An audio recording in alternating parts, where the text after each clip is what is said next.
우리는 로마서를 시작하자마자 단숨에 이 본격적인 주제로 들어왔습니다.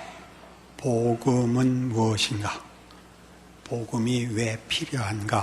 하는 이 커다란 주제 말입니다. 바울은 복음을 전하기 위하여 마음이 조급하다. 모든 자에게 복음의 빚을 지고 있다.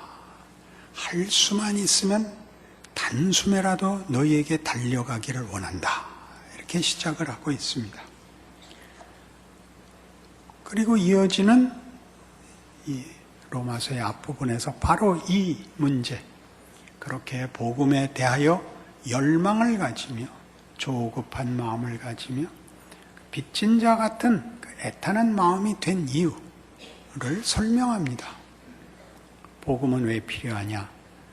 우리가 다 하나님의 진노 아래 있기 때문이다. 이렇게 시작을 하죠. 예수를 믿지 않으면 지옥 가고 예수를 믿으면 천국 간다. 이런 내세적이고 운명에 관한 것으로 답을 쉽게 내시면 안 됩니다. 가장 중요한 현실을 설명해내야 됩니다. 하나님의 진노가 뭔데?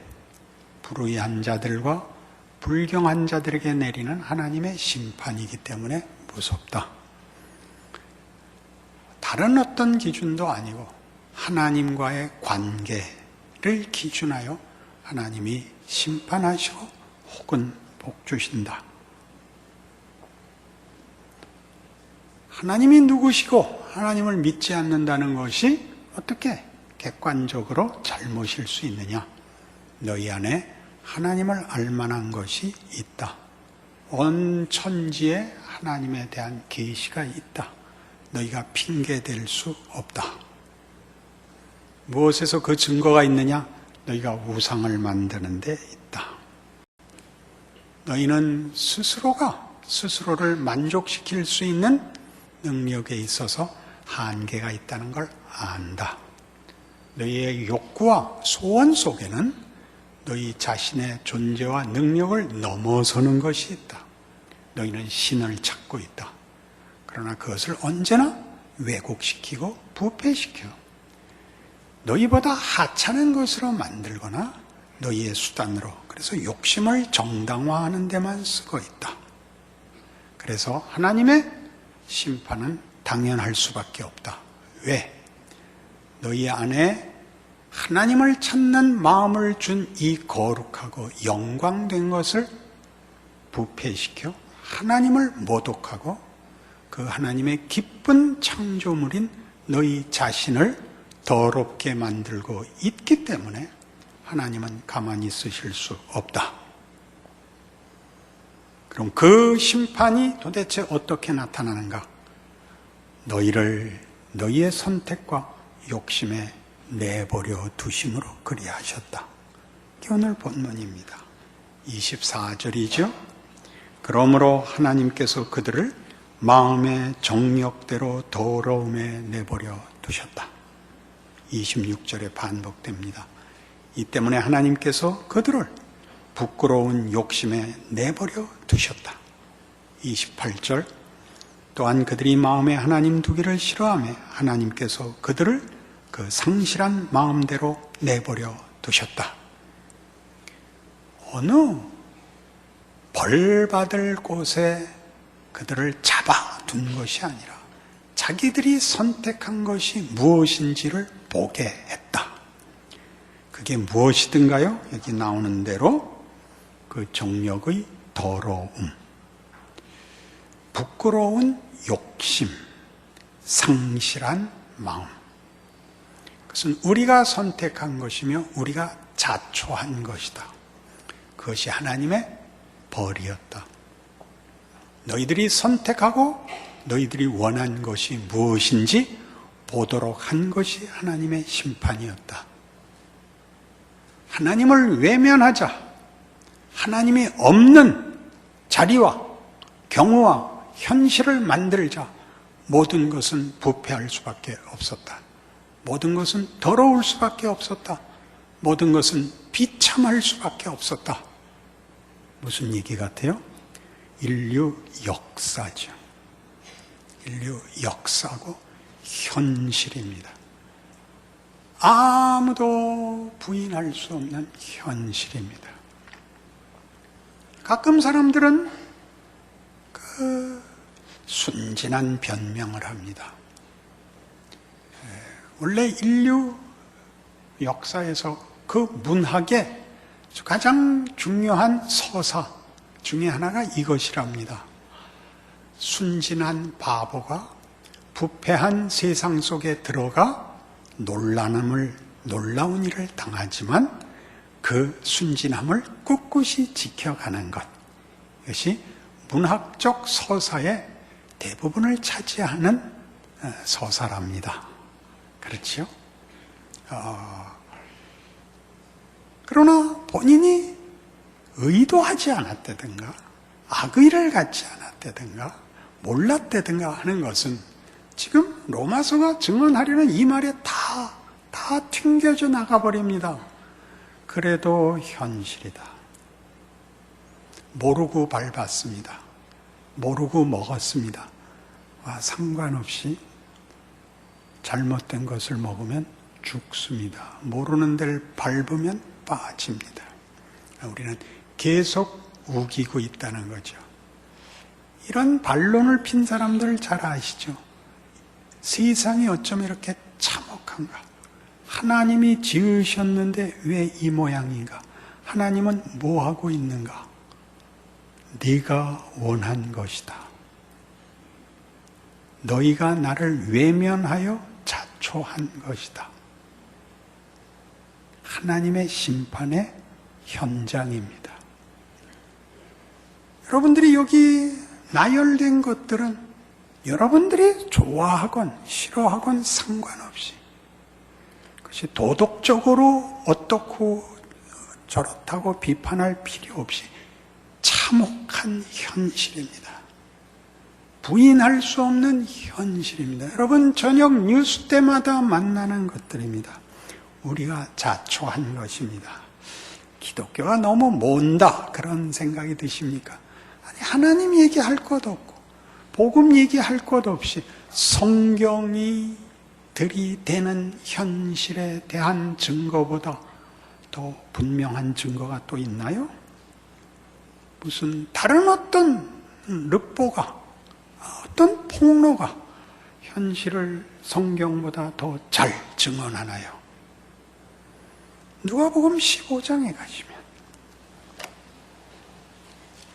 이 문제가 성경에 얼마나 중요한 핵심된 주제인가를 예수님의 비유에서 우리가 만납니다.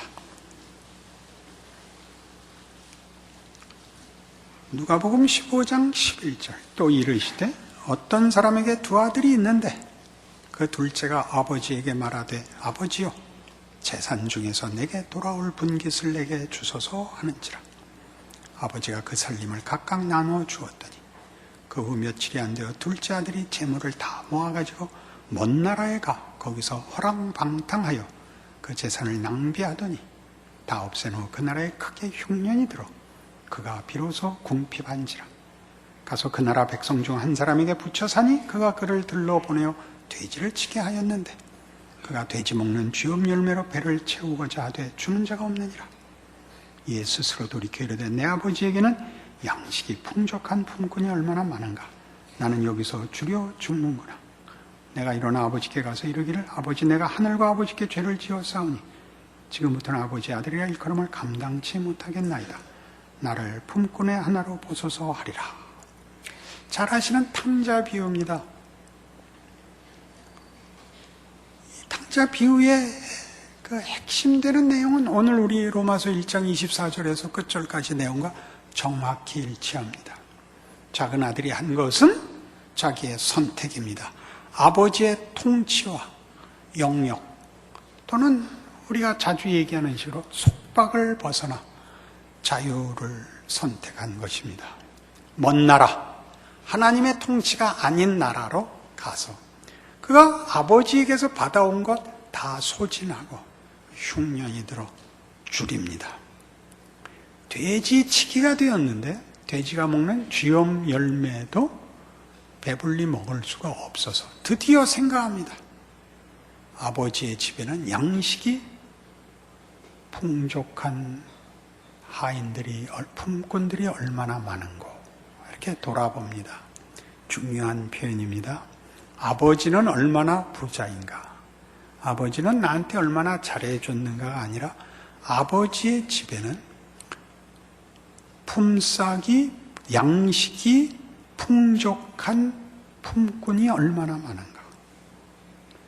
우리 아버지는 얼마나 그 다스리심에 있어서 의로우시고 자비로우시고 복되신 분인가.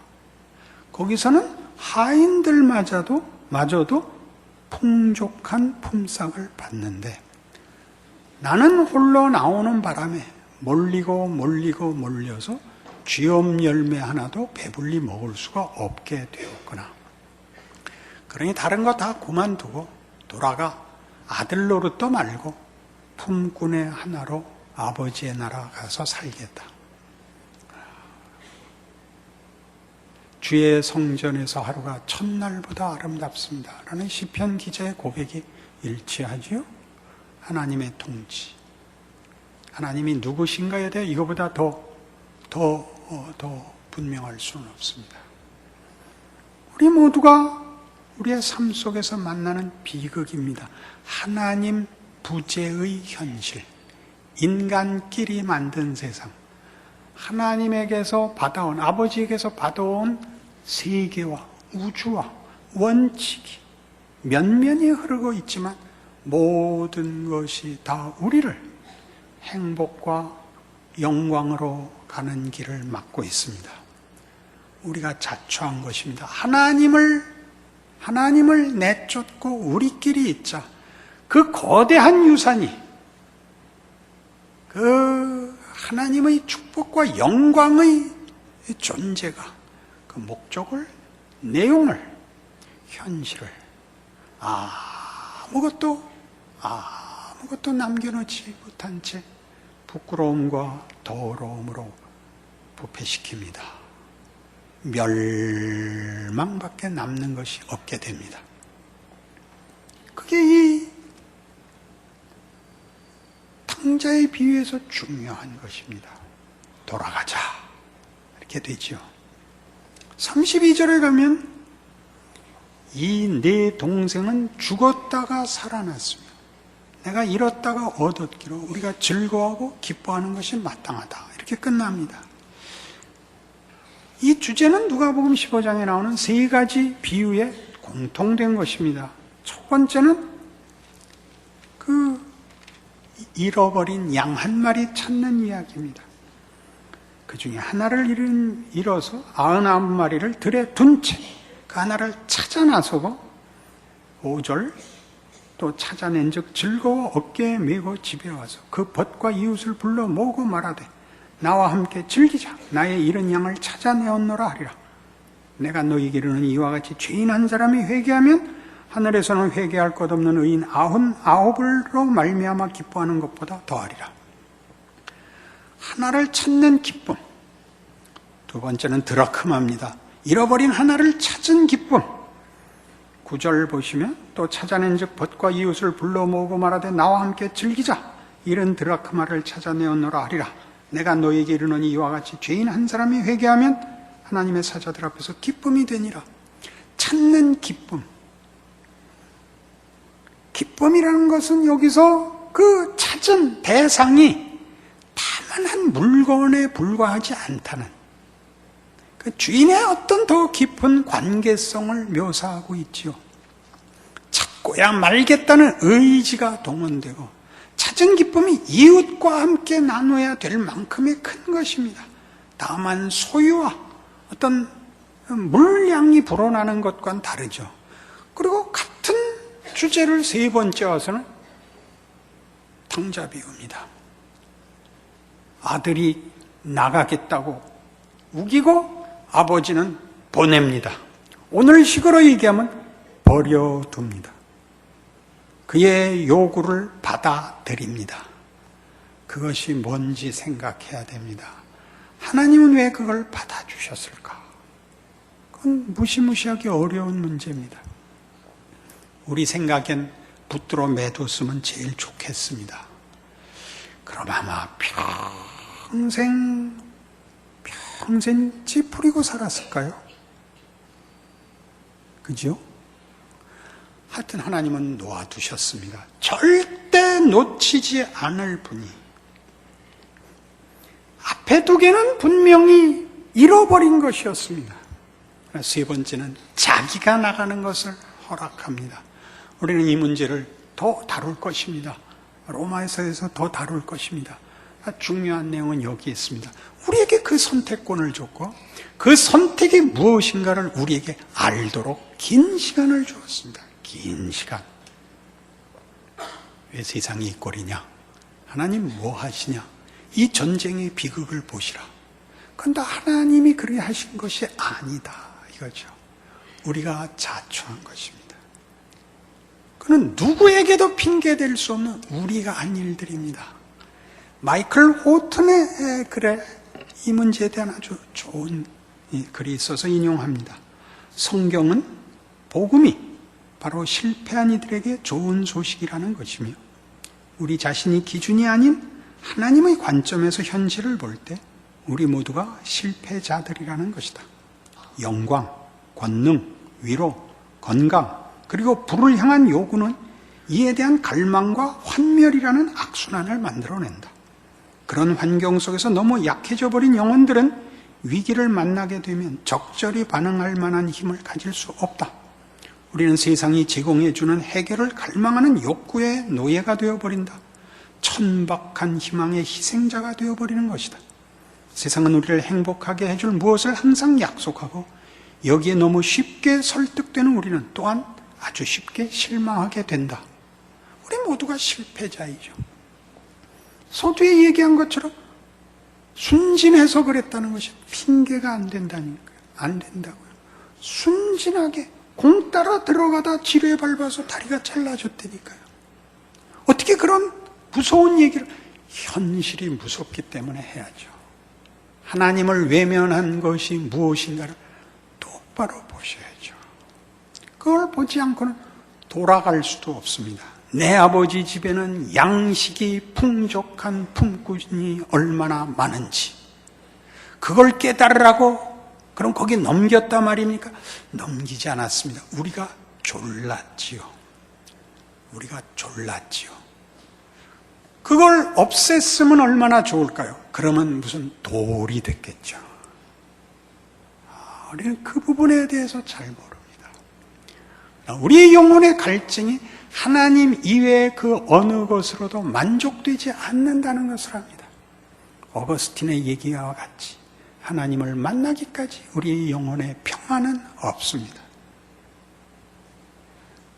대강 타협하고 살 수는 없습니까?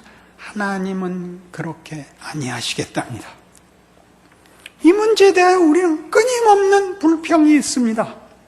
이 현실에 대한 비아냥, 핑계, 외면, 체념, 그리고 저항이 있습니다. 문학에는 이 문제가 아주 커다란 주제가 돼서 서구 문학에서는 이 주제, 운명을 어떻게 받아들일 것이냐에 대한 인간의 반항이 아주 중요한 주제로 면면이 이어오고 있습니다. 영문학자인 토마스 포스터라는 사람이 헐만 멜빌의 모비딕을 평하면서 이런 말을 써서 저한테 어떤 영감을 줬습니다. 이 책은 다른 모든 책과 다르다. 이렇게 시작할 수 있는 사람은 없다. 그 첫 세 마디를 보라. 그게 뭐냐면요, Call me 이슈마엘, 나를 이스마엘이라 불러다오, 이렇게 시작합니다. 그 사람이 거기서 화자입니다. 그 모비딕이라는 전체 소설에서 그 소설의 화자입니다. 그는 이스마엘입니다.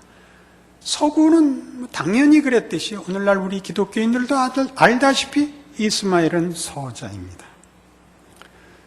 화자가 서자로 시작되는 것으로부터 벌써 뭘 짐작할 수 있습니까? 항복할 수 없다 이거지, 억울하다 이거지, 삐졌다 이거지. 이게 금방 다가오지 않습니까? 이삭이 아니니까요. 이스마엘이니까. 벌써 시작부터 이런 어긋난 시선과 저항을 가지고 시작하는 것입니다. 위대한 작품입니다. 왜 위대하냐면 사람이 거기까지 신과 맞서서 고집을 부리는 데까지 갈 수 있다는 게 위대합니다. 얼마나 우리가 큰 존재인지 모르겠습니다. 우리는 다만 분노하고 거절하는 데서도 그렇게 큰데 하나님의 은혜와 목적에 순종하여 크면 얼마나 클 수 있을까 해선 기절해버렸습니다. 제가. 콜미 이슈마일에서는 그 말을 알아먹었는데, 그래서 상대적으로 내 아버지 집에는 양식이 풍족한 품꾼이 얼마나 많은 거에서는 기절을 해서 깨어났더니 주일이 되었습니다. 그게 로마서가 하고 싶은 이야기인 것입니다. 히브리서 12장에 가시면 3절부터 보죠. 너희가 피곤하여 낙심하지 않기 위하여 죄인들이 이같이 자기에게 거역한 일을 참으신 일을 생각하라. 너희가 죄와 싸우되 아직 피 흘리기까지는 대항하지 아니하고 또 아들들에게 권하는 것 같이 너희에게 권면하신 말씀도 잊었도다. 일러스되 내 아들아 주의 징계하심을 경히 여기지 말며 그에게 꾸지람을 받을 때에 낙심하지 말라. 주께서 그 사랑하시는 자를 징계하시고 그가 받아들이시는 아들마다 채찍질 하심이라 하였으니 너희가 참음은 징계를 받기 위함이라. 하나님이 아들과 같이 너희를 대우하시나니 어찌 아버지가 징계하지 않는 아들이 있으리요. 징계는 다 받는 것이거늘 너희에게 없으면 사생자요 친아들이 아니니라. 이스마엘은 시비 걸 수 있습니다. 우리는 이삭입니다. 하나님이 자기 아들로 기르는 자들에게 구약식으로 얘기하면 율법을 행사하시는 것입니다. 거짓말하지 마라. 우상을 섬기지 마라. 우리 식으로 할까요? 밥 먹을 때 쩝쩝대지 마라. 얘기할 때 눈을 마주 봐라. 두 손은 앞으로 공손히 모아라. 불편하신가요? 그것은 명예입니다. 그렇죠? 그것은 명예입니다. 무엇이 있어야 만드는 물리적인 것으로 충족되는 것이 아닌 인격과 영혼의 위대함이죠. 예의를 갖는 것, 지혜를 갖는 것, 분별을 갖는 것, 관계를 맺는 것, 하나의 존재가 되어 자기에게 주어진 인생을 살아가는 것, 이런 것들을 명예로 알게 됩니다. 그게 많은 도움을 필요로 합니다. 밀어줘야 되는 것이 아니라 이건 아니다, 이건 아니다, 이건 아니다. 그렇죠? 여러분 사진 찍고 사진사가 다시 찍어야겠습니다의 첫 번째 이유가 뭡니까? 제일 많이 하는 실수, 찍히는 사람들에게 제일 많이 일어나는 실수, 눈 감는 거죠. 눈 똑바로 뜨세요. 자, 하나 둘 셋 할 겁니다. 하나 둘 하고 확 찍어야죠. 셋 하면 꼭 감으니까. 이게 율법입니다. 율법의 은혜인 것은 우리를 알고 우리 마음대로 가는 길을 차단하여 하나님이 그 안에서 만드시는 일을 하도록 하는 장치였죠. 우리 아버지가 하신 모든 말을 다만 꾸지람으로, 짜증으로,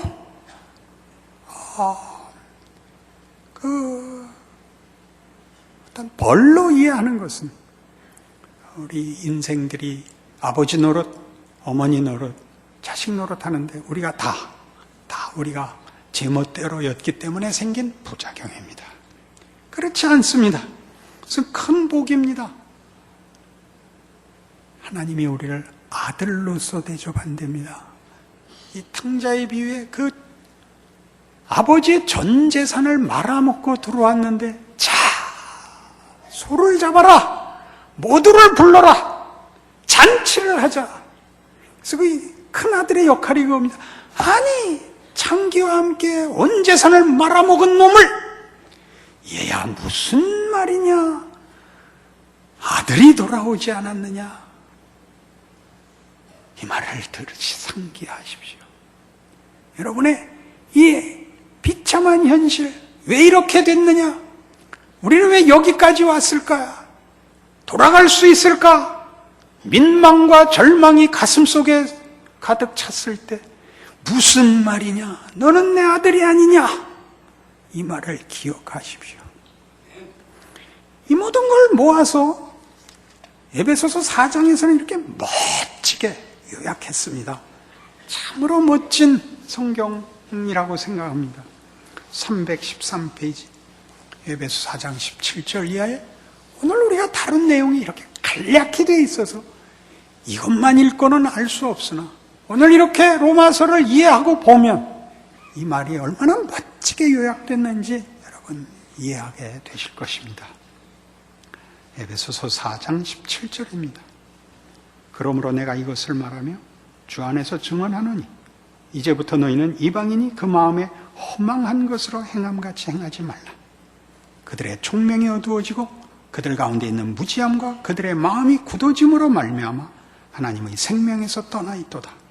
그들이 감각 없는 자가 되어 자신을 방탕에 방임하여 모든 더러운 것을 욕심으로 행한다. 그럽니다. 사실이고 우리가 몸담고 있는 외면할 수도 도망갈 수도 없는 현실입니다. 그렇죠? 이제 반전이 나옵니다. 오직 너희는 그리스도를 그같이 배우지 아니하였느니라. 예수를 믿으면 천국 간다 이렇게 밀어놓지 마시고 지금 당장 이 앞에 나왔던 이 허망함과 방탕함과 방임과 더러움 속에서 예수 그리스도로 말미암아 새 세상을 살죠. 새 사람으로 살죠. 지금 당장 예수 그리스도 안에 있는 것 같이 진리가 예수 안에 있는 것 같이 너희가 참으로 그에게서 듣고 또한 그 안에서 가르침을 받았을진데 너희는 유혹의 욕심을 따라 썩어져가는 구습을 따르는 옛사람을 벗어버리고 오직 너희의 심령이 새롭게 되어 하나님을 따라 의와 진리의 거룩함으로 지으심을 받은 새 사람을 입으라. 지금 할 수 있는 겁니다. 지금 하나님을 외면하여 이루어진 세상의 비참함과 더러움을 보신 것처럼 그것이 사실인 것처럼 현실인 것처럼 예수께서 오셔서 바꿔놓은 세상, 복음으로 인하여 새로 열린 세상, 새로 시작할 수 있고 부름받은 우리의 신자된 진실, 지금 당장 예수 안에서 이 모든 것으로부터 돌아서 하나님의 자녀로 명예롭게 살 수 있습니다. 25절 이하가 이렇게 구체적으로 얘기하죠. 그런즉 거짓을 버리고 각각 그 이웃과 더불어 참된 것을 말하라. 이는 우리가 서로 지체가 됨이라. 분을 내어도 죄를 짓지 말며 해가 지도록 분을 품지 말고 마귀에게 틈을 주지 말라. 도둑질하는 자는 다시 도둑질하지 말고 돌이켜 가난한 자에게 구제할 수 있도록 자기 손으로 수고하여 선한 일을 하라. 무릇 더러운 말은 너희 입 밖에도 내지 말고 오직 덕을 세우는 데 소용되는 대로 선한 말을 하여 듣는 자들에게 은혜를 끼치게 하라. 할 수 있는 겁니다. 성실히 살라. 믿음을 갖고 살라. 억울해하지 마라. 세상에다가 고함 지르지 마라. 예수 안에서 우리에게 준 구원이 무엇인지 알라. 너는 더 이상 너희의 정욕의 더러움이나 너희 욕심의 부끄러움이나 상실한 마음대로 살던 현실대로 내버려 두어져 있지 않다. 예수를 보내 내가 너희를 그 안에서 끌어안았다. 너희는 내 자식이다. 나의 거룩함으로 불렀으니 거룩한 인생을 살라. 너희는 그리스도를 그같이 배우지 아니하였느니라. 그리스도는 역사상의 한 시점과 장세에 오셔서 아버지의 이 화목 부르심과 아버지 안에 있는 부요와 그 축복과 그 명예와 승리와 영광을 주셨습니다. 힘써 신자답게 사십시오. 세상에 지지 마시고